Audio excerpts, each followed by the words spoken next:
নমস্কার বন্ধুরা, আমার পরিবারের সকল বন্ধুদের ভালোবাসা জানিয়ে আজকে নতুন একটা ব্লগ শুরু করছি। বন্ধুরা, ভিডিওটা অবশ্যই শেষ অবধি দেখতে থেকো, আশা করছি ভালো লাগবে। একটা সুন্দর একটা পরিবেশ চিত্র এখানে আমি তুলে ধরেছি।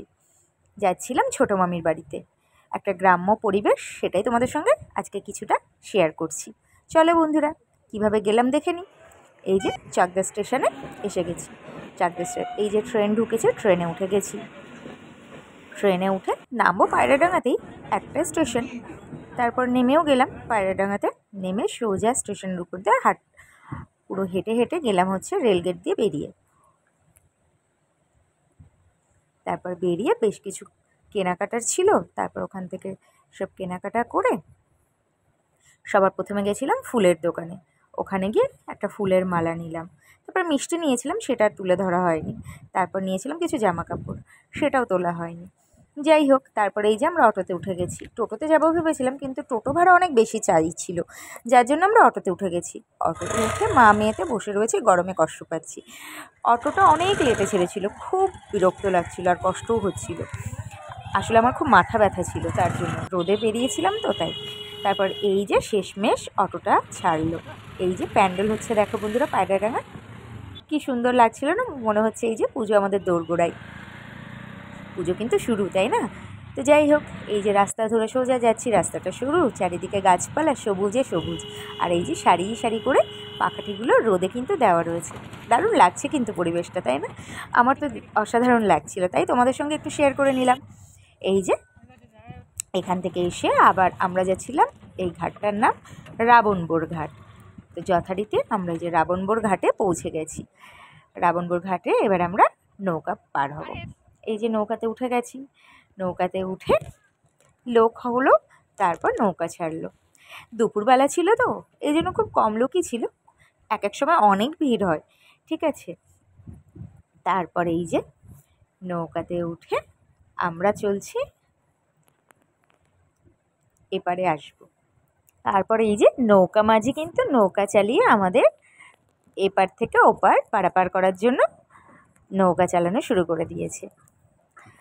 বেশ দারুণ লাগে কিন্তু এই যে নৌকা পার হওয়ার ব্যাপারটা। এই যে দড়িটা দেখছো সোজা যে নদীর উপর দিয়ে দিয়ে রেখেছে, এই দড়িটা কিন্তু সবাই ধরে ধরে অনেকে আসে, তাহলে ওটা আর কি সেফ থাকে। তো এই যে নৌকা ধরে ধরে, নৌকা করে তারপরে এই যে মাঝি কিন্তু নৌকা বেয়ে আমাদেরকে ওপার থেকে এপারে পৌঁছে দিল। সুন্দর লাগছিল, আমি সবটাই পুরোটা ক্যাপচার করলাম তোমাদেরকে একটু দেখাবো বলে। দারুণ লাগছে কিন্তু এই যে মাঝি নৌকা বাইছে।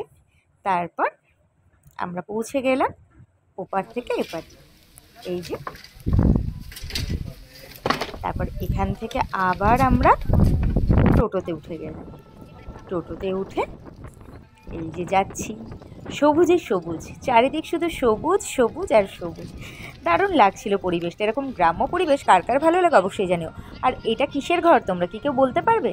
আর এই অবশ্যই কিন্তু জানিও, তাহলে তোমরা যদি বলতে পারো বলো, না হলে আমাকে জিজ্ঞেস করো, আমি বলে দেবো। এই যে দেখো মাঠটা কি দারুণ লাগছে না? আর জলের মধ্যে পুরো পাখাটিগুলোর জলছবি কিন্তু দেখা যাচ্ছে। এই যে গ্রাম্য একটা পরিবেশ, সুন্দর গ্রামের মধ্যে দিয়ে আমরা যাচ্ছি। বলো তো এই যে দেওয়ালে এগুলো কী দেওয়া বন্ধুরা? যদি জানো সেটাও কিন্তু জানিও আমাকে, আর না জানলে আমাকে অবশ্যই জিজ্ঞেস করো, আমি তোমাদেরকে বলে দেবো। সুন্দর এই যে চলেছি, সবটাই সবুজে সবুজ। আর এই সবুজ চিত্রটা আমি পুরোটাই একটু ক্যাপচার করলাম। ক্যাপচার করতে করতে আমরা পৌঁছেও গেলাম। তারপর আমরা সেখানে গিয়ে বেশ কিছুটা সময় ছিলাম। ওখান থেকে তারপর আমরা আবার গেলাম হচ্ছে বলাগড় ঘাটে। এই যে আমরা আবার টোটো করে চলে আসলাম বলাগড় ঘাটে। ঘাটে এপার থেকে ওপারে সব লঞ্চ পারাপার হয়। অনেক বড় বড় লরি থেকে শুরু করে অনেক মালপত্র সব কিন্তু পারাপার হয় এই গঙ্গা, ঠিক আছে। আমি পুরোটাই এই যে দেখছো পুরো মাল ভরা গাড়িটা, এগুলো কিন্তু সব এপার থেকে ওপারে যাবে। সব ওই লঞ্চের জন্য কিন্তু ওয়েট করছে। তখন বিকেল হয়ে গেছিলো, এই জন্য সূর্যি মামা ডোবার মুখে, সেটাও একটু ক্যাপচার করলাম। সবটাই তোমাদের সঙ্গে একটু একটু করে শেয়ার করলাম। এই যে সবটা শেয়ার করে ফেরার পথে এই জালটা দেখতে পাচ্ছ, এই জালটাকে কি বলে তোমরা জানো? যদি জানো নামটা কিন্তু অবশ্যই বলো। সূর্যি মামা ডুবছে জলের মধ্যে, তার জল ছবি। এইভাবে পুরোটা ক্যাপচার করতে করতে আবার চলে আসলাম আমাদের গন্তব্যে। শুধু সবুজ সবুজ আর সবুজ। কেমন লাগলো বন্ধুরা? অবশ্যই কিন্তু জানিও।